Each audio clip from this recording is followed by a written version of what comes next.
Hey guys, welcome back to One All's Pub. On the bar top in front of you tonight, we have a Cold Steel Mini Tuff Lite.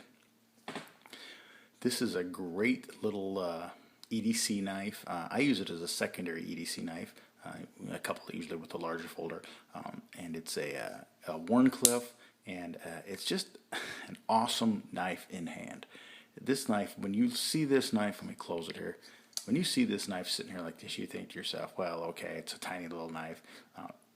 That's fine. It's not going to be great in hand, but tiny little knives aren't necessarily supposed to be great in hand. It'll be do a job fine. Wrong. It's great in hand. All four fingers on the knife, thumb right there. It's ready for work. It's such a great little in-hand knife. This is the mini version of the Tuff Lite. The larger one I've actually never held. I'm sure it feels good as well, but I actually really favor this smaller size, I think, in this case. Great little Wharncliffe blade. Put it on the wicked edge and giving it a nasty little edge there. It was, I don't remember what I think it's 18 degrees per side, but it shows you how thin behind the edge it is. It just barely even registers any kind of a bevel there. And it is sharp. Ooh, and pokey. You get your toxic green grivery here, aka plastic.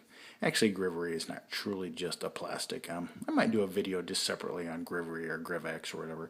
I did some research on it and found out that it's more than just a plastic. It's actually a pretty impressive material.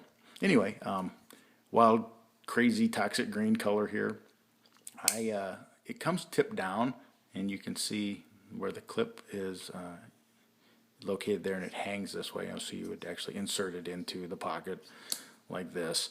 I don't like tip down, number one, and number two, I don't really clip this to anything. This is really a coin slash watch pocket knife. So I just took the clip off and I just put it right into that little pocket, and I'm good to go.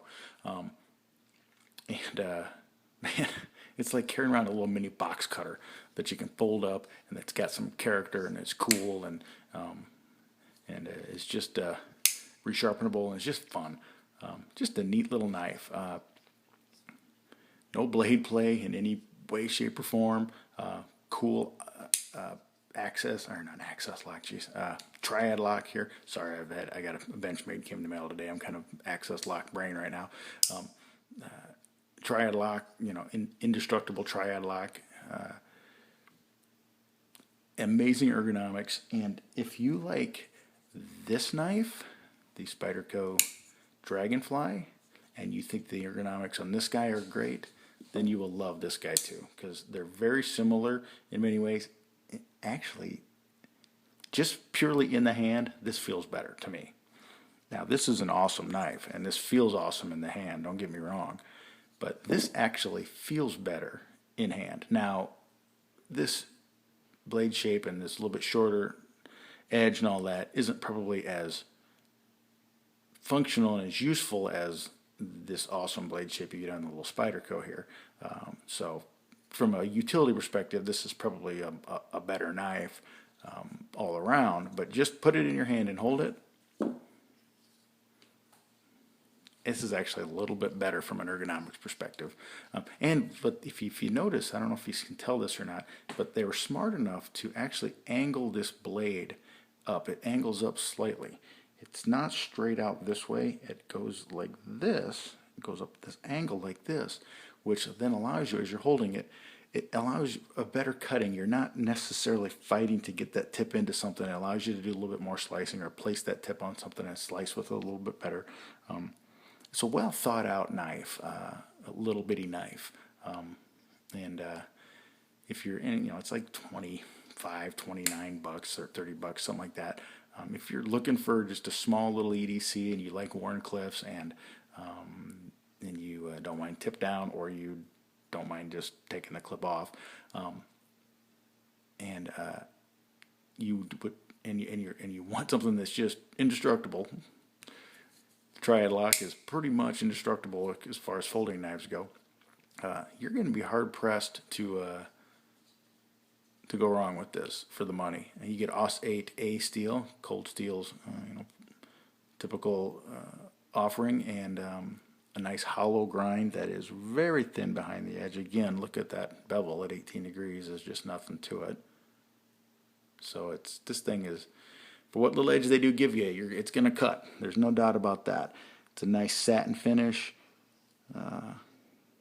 Really just an all-around cool knife. They're available in black and orange, and I think I've even seen them in pink for those lady friends that you want to buy a knife for. Maybe this is a good option.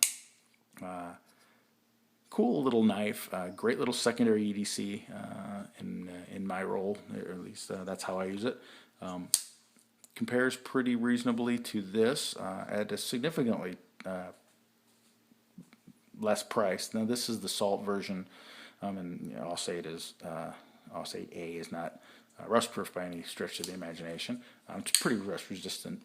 Rust resistant, but it's not rust proof like the H1 steel. And if you get the VG10 version, the VG10 might be a skosh cheaper than the H1. I actually don't remember. I think this was around $50, $53. I think I paid around $26 for this. So you're talking at least half price. So for half price, it's a pretty nice alternative to this. If you if you're not looking for the H1 in this case.